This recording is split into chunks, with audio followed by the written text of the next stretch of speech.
Panwaslu Kecamatan adalah panitia yang dibentuk oleh Bawaslu Kabupaten Kota yang bertugas untuk mengawasi penyelenggaraan pemilihan di wilayah kecamatan. Sedangkan Panwaslu Kelurahan Desa ini bertugas sebagai pengawas pemilu di tingkat kelurahan desa. Ya, seperti yang kita ketahui kemarin, Bawaslu Kabupaten Kota sudah membentuk Panwaslu Kecamatan dan Panwaslu Kelurahan Desa.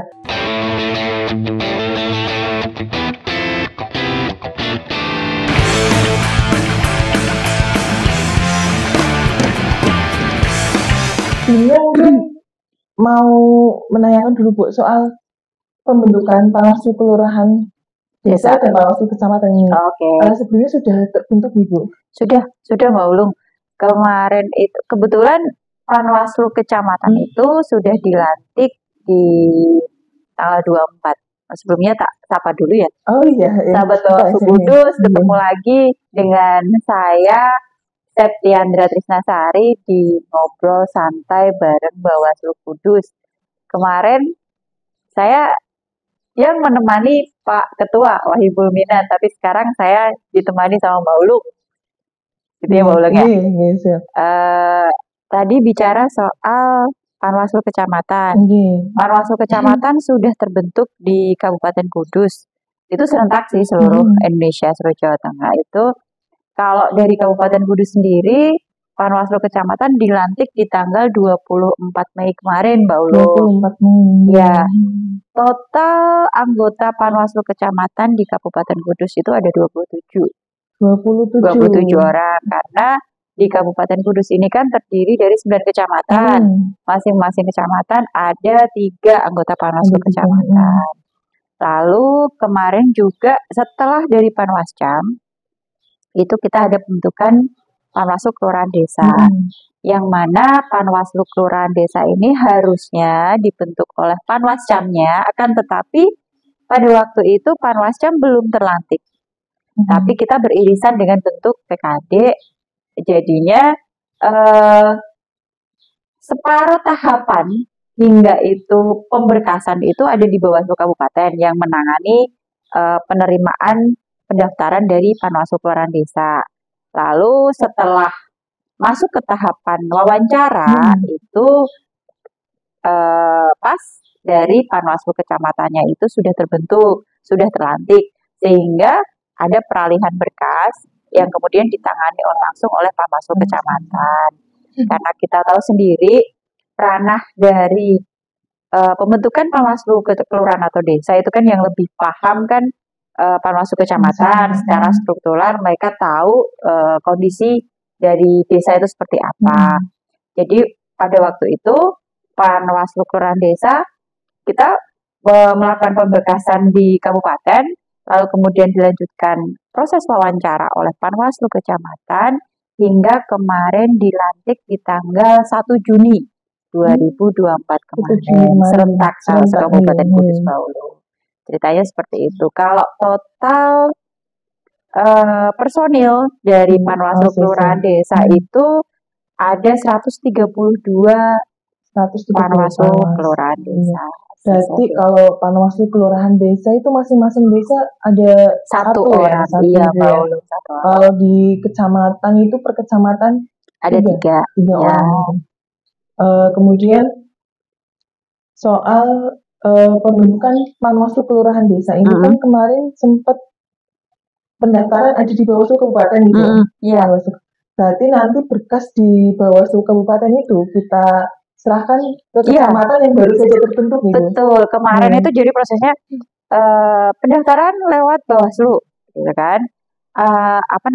Setelah di setelah pelantikan Panwaslu Kecamatan, berkas-berkas pendaftaran yang kita nyatakan lolos administrasi, lalu kita serahkan ke Panwaslu Kecamatan untuk dilakukan proses selanjutnya yaitu wawancara. Hingga pelantikan kemarin di 1 Juni 2024. Berarti mulai dari wawancara, pengumuman sampai pelantikan itu ada di Panwaslu Kecamatan. Panwaslu Kecamatan. Betul. Kemudian gini Bu, Kebetulan kan kemarin kita ada tugas pengawasan pembentukan TPS di KPU gitu. Iya, oke. Sedangkan waktu itu kita masih pembentukan badan ad hoc Iya. di Iya. Panwaslu Kecamatan, juga di Panwaslu Kelurahan Desa Iya, gitu. betul. Sedangkan seperti yang kita ketahui itu kan di Bawaslu sendiri itu Bu, masih kekurangan personil, terutama di pegawainya. Nah, Betul sekali. gimana Ibu kita mensiasatinya, sedangkan proses pembentukan Panwaslu ke ad hoc ini, kita kan juga butuh banyak orang gitu ya, Iya, betul, pendaftaran dan sebagainya. Di satu sisi kita juga harus melakukan pengawasan langsung melekat gitu Bu. Betul Nah itu sekali. gimana Ibu kita mensiasatinya itu? Terima kasih Mbak Ulum. Kemarin itu memang kita sempat bingung juga ya, pada tahapan udah beririsan dengan pembentukan Panwaslu Kecamatan, lalu dilanjutkan Panwaslu Kelurahan Desa. Di samping itu juga kita punya tugas sendiri untuk melakukan pengawasan terhadap saudara kita di KPU, di mana di KPU sendiri juga sedang berlangsung pembentukan badan ad hoc-nya, yaitu waktu itu PPK sama TPS. Kemarin itu kita bagi tugas Mbak Ulum. Jadi personel memang di Bawaslu Kudus terbatas, akan tetapi kita berintegritas dan profesional untuk tetap menjalankan apa tugas kita selaku sebagai pengawas. Kemarin itu ada personel yang di sini untuk menerima berkas dari Panwascam maupun sampai PKD. Lalu kita juga bagi tugas ke KPU. Ada yang bertugas di sana untuk melakukan pengawasan. Seperti itu, Mbak. Dan bentuk pengawasan dari Bawaslu Kudus kemarin, pertama kita melakukan imbauan dulu. Imbauan itu untuk apa? Imbauan itu sebagai wujud pencegahan kita agar proses atau tahapan yang dilakukan untuk pemilihan ini sesuai dengan regulasi. Intinya seperti itu. Jadi kita mengimbau agar nanti dalam pembentukan PPK, TPS itu nanti memang sesuai regulasi baik di KPU maupun dari segi pengawasan di Bawaslu, seperti itu. Lalu kedua, kita juga ada form cegah juga, di mana kita memastikan sebelum melakukan pengawasan itu kita memastikan bahwa tahapan yang dilakukan oleh KPU itu sesuai juga sama regulasi. Intinya dari segi persyaratan, ketaatan prosedur, terus keterpenuhan kuota, seperti itu. Setelah kita lakukan pencegahan, maksudnya dari form F-nya itu tadi, kemudian kita melakukan pengawasannya, seperti itu. Dan alhamdulillahnya selama tahapan pengawasan pembentukan PPK atau PPS kemarin berjalan lancar dan tidak ada kendala atau yang tidak sesuai dengan regulasi, Mbak. Berbicara soal tugas dari pengawas pemilu itu seperti apa sih, Bu? Baik, Mbak Ulum, tugas pengawas pemilu. Kita tahu sendiri, pengawas pemilu itu ada jajaran struktural dari tingkat nasional sampai dengan jajaran di bawah. Dari nasional ada Bawaslu RI, ada Bawaslu Provinsi, ada Bawaslu Kabupaten Kota, ada Panwaslu Kecamatan, lalu ada Panwaslu di tingkat kelurahan desa, hingga pada akhirnya nanti di TPS-nya. Kalau bicara tentang tugas Bawaslu dalam pemilu maupun pemilihan, itu yang pertama untuk dari Bawaslu sendiri itu ada tugas pengawasan. Pengawasan seperti apa ya? Pengawasan di seluruh tahapan. Lalu yang kedua, kita menerima laporan terkait jalannya tahapan itu tadi jika dari masyarakat ataupun dari pelapor ini ada yang tidak sesuai, seperti itu. Lalu yang ketiga, tugas Bawaslu apa? Itu kita melakukan penanganan pelanggaran. Lalu yang keempat, itu tadi, jika ada sengketa, penyelesaian sengketa. Tapi tugas kesemuanya ini berbeda lagi apabila tugas itu nanti dilakukan oleh pengawas di tingkat struktural di bawah. Contohnya di Panwaslu Kecamatan. Kalau di Panwaslu Kecamatan sendiri ini tugas fokus pengawasannya itu di lingkup kecamatan.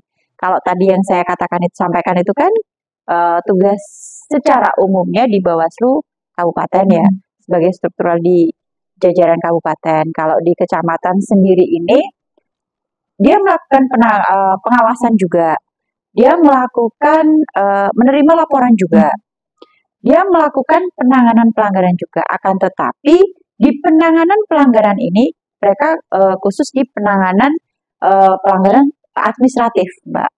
Apabila nanti ditemui pelanggaran yang lain, lalu langkahnya seperti apa? Dari Panwaslu Kecamatan ini langsung koordinasinya ke Bawaslu Kabupaten. Begitu Mbak Ulu. Lalu boleh saya tambahkan lagi? Boleh, Bu. Kalau untuk di jajaran di struktural bawahnya lagi, yaitu di Panwaslu Kelurahan Desa, itu fokus pengawasan mereka hanya di tingkat desa aja. Tingkat desa ini justru malah yang lebih rentan juga ya, karena sebagai ujung tombak pengawasan, mereka harus langsung bersinggungan langsung dengan masyarakat. Apalagi di sini mereka itu hanya satu orang. Di situ mereka mengawasi terkait tahapan juga, lalu terjadinya money politik kayak gitu, lalu terjadinya netralitas dari tingkatan di desa itu, seperti itu Mbak Ulung. Kalau di Panwaslu Desa. Panwaslu Desa, ya. Kecamatan, terus Bawaslu Kabupaten. Di provinsi ada ya Bu ya? Provinsi juga ada. Yang pasti komunikasi, koordinasi kita harus wajib itu. Ketika di jajaran bawah ada apa, kita harus langsung komunikasi ke struktural di atas. Komunikasi yang utama gitu. Utama komunikasi, koordinasi. Kemudian gini Bu, kemarin kan Panwaslu Kecamatan dari Kelurahan Desa itu baru dilantik dan sudah ada tahapan gitu ya Bu. Iya. Nah, tugasnya mereka itu setelah dilantik, apakah mereka langsung mengawasi, langsung bekerja gitu ya? Mbak, ini tuh mungkin terjadi tidak hanya di Panwascam saja ya. Ini pengalaman saya waktu saya dilantik kemarin di Agustus 2023 itu sudah masuk di tengah-tengah tahapan. Jadi pelantikan Bawaslu Kabupaten pun itu dilantik di tengah-tengah tahapan. Saya tidak mengikuti tahapan mungkin pembagian wilayah. Maksudnya untuk korwilnya untuk dapilnya kok korwil dapilnya. Saya tidak ikut di tahapan itu.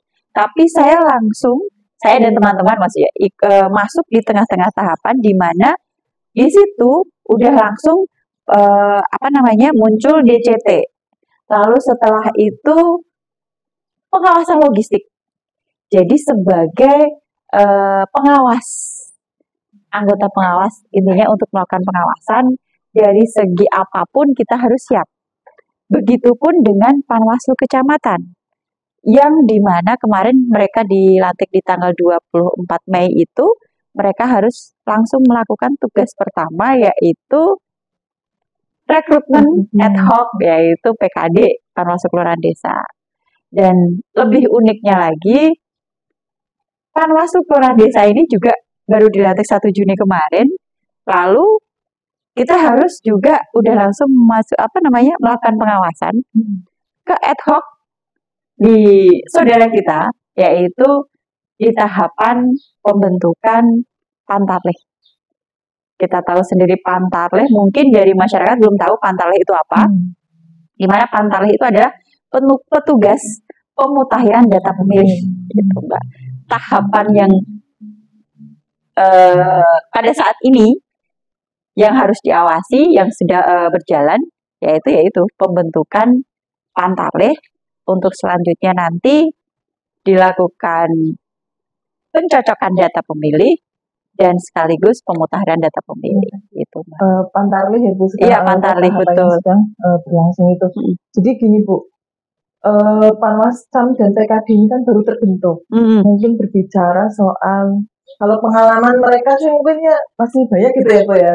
Pengalaman. Tapi gini Bu, maksudnya untuk yang existing maksudnya. Iya, yang existing gitu. Ya. Nah, tapi kan ada yang baru, sedangkan mereka baru dilantik hari ini, besoknya langsung bekerja. Pengawasan.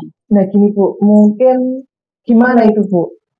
Ketika ada tahapan ini, apa yang harus mereka awasi? Apakah mereka sudah diberi pembekalan, padahal kan baru 1 hari gitu, baru 1 hari dilantik gitu. Oke.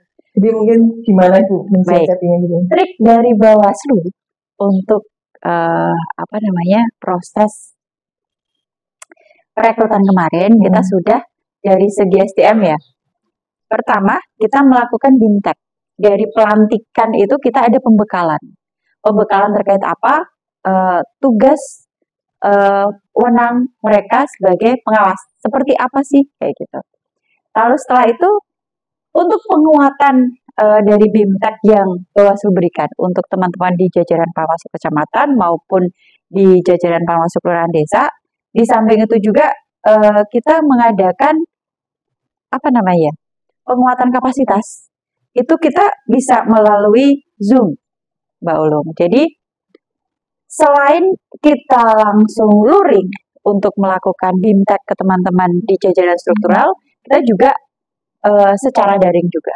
Dan dari Bawaslu Kabupaten ini mengadakan BIMTEK atau peningkatan kapasitas untuk teman-teman pembekalan ini, selain ke Panwascam, nanti Panwascam pun juga mengadakan BIMTEK serupa ke jajaran Panwaslu Kelurahan Desa. Jadi saya yakin dari BIMTEK yang kami berikan melalui dari Bawaslu Kabupaten ke Panwaslu Kecamatan, Panwaslu Kecamatan ke Panwaslu Kelurahan Desa, saya yakin dengan bekal yang kami berikan, mereka bisa melakukan pengawasan dan siap untuk melakukan pengawasan di tahapan ini. Iya, terima kasih Bu. Tadi kan beberapa pertanyaan soal tugas gitu ya Bu. Mungkin sedikit ada pesan gitu Bu. Kalau bicara pesan, ini tadi sebenarnya masih banyak yang pengen saya sampaikan. Iya Bu. Kiranya gini, saya sampaikan tadi kan pengawas kelurahan desa itu kan hanya 1 orang. Dan kita tahu sendiri tugas pengawasan itu luas. Makanya dari sini kita mengajak untuk masyarakat melalui obrolan kita ini juga, melalui media sosial kita juga, kita berusaha seinformatifnya kepada masyarakat tentang apa yang kita lakukan dalam pengawasan untuk tahapan ini. Lalu kerja-kerja Bawaslu itu seperti apa, sehingga masyarakat itu ikut terpanggil. Karena kalau Bawaslu sendiri melakukan pengawasan tanpa adanya dukungan masyarakat, itu juga sekiranya kurang gimana ya Mbak? Kalau dari jajaran PKD yang ada hanya 1 orang, lalu kita informatif, tahapan ini yang berlangsung adalah tahapan pemutahiran data pemilih. Lalu kita, jadi masyarakat tahu. Yang ingin saya sampaikan di sini, tahapan pemutahiran data pemilih ini, apa sih peran masyarakat di sini? Lalu, apa sih peran dari Panwaslu Kelurahan Desa di sini? Kenapa sih harus diawasi seperti itu? Karena kita tahu sendiri, pemilih kita bicara secara khusus dulu aja ya, di Kabupaten Kudus ini. Banyak yang pindah dari Kudus ke luar kota, ada yang dari luar kota ke Kudus, tapi masih mempunyai KTP di Kudus, atau mungkin masih KTP di luar seperti itu, atau mungkin dari yang kemarin statusnya masih TNI Polri, sekarang sudah pensiun, berarti kan bukan status TNI Polri, sehingga kan perlu untuk didata ulang seperti itu. Lalu terkait penduduk yang kemarin usia 17 tahun yang belum memiliki IKTP seperti itu Mbak. Jadi pengawasan terkait daftar pemilih ini kita harus bareng-bareng gitu. Bukan hanya Bawaslu saja, tapi dari masyarakat ikut serta andil melakukan pengawasan ini. Seperti Bawaslu bersama masyarakat. Bawaslu mengajak masyarakat seperti slogan Bawaslu. Iya. Bersama rakyat, awasi pemilu, bersama Bawaslu tegakkan keadilan. Itu maksudnya. Berarti kalau di kita kan juga ada program apa Ibu soal terkait dengan sosialisasi mungkin Iya, itu ya kepada sosialisasi. masyarakat Iya, terkait dengan pengawasan itu. iya. Seperti apa itu Bu ke masyarakat sendiri itu kan? Sosialisasi yang kita lakukan, yang pertama itu melalui media sosial juga ada. Kita dari Instagram, dari Facebook, dari Twitter, lalu dari website kita sendiri, kita selalu menginformasikan kerja-kerja kita dalam pengawasan itu seperti apa. Lalu kita mengajak masyarakat juga. Lalu secara luring pun kita melakukan sosialisasi juga. Seperti yang terakhir yang baru saja kemarin itu kita lakukan sosialisasi dengan TNI Polri terkait netralitasnya dalam pemilihan pemilu dan pemilihan seperti itu, Mbak. Lalu secara struktural juga dari Panwaslu Kecamatan juga melakukan sosialisasi juga, baik itu melalui media sosial ataupun langsung turun ke masyarakat.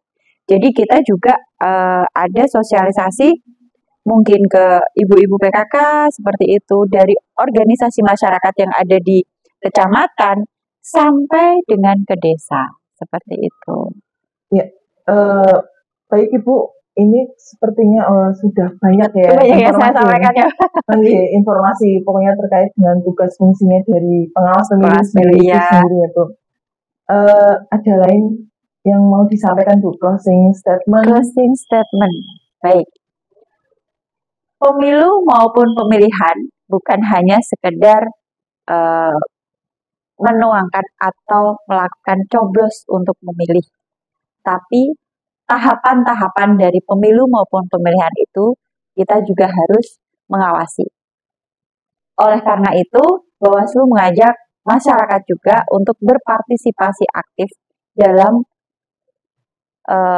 mengawasi jalannya atau tahapan pemilu maupun pilkada serentak 2024. Kita aja, Mbak. Terima kasih banyak Ibu. Kita mendapatkan informasi yang banyak. Semoga ini bermanfaat juga bagi masyarakat baik sekitar gitu ya di Bawaslu Kabupaten Kudus. Oke, Mbak. Saya tunggu obrolan-obrolan selanjutnya. Iya, siap-siap Ibu. Ya. Terima kasih sahabat Bawaslu yang telah menyaksikan ngobrol santai Bawaslu Kudus. Saya Ulung Martasari undur diri. Salam awas, salam sehat, dan jangan lupa ikuti terus sosial media dan laman Bawaslu Kabupaten Kudus.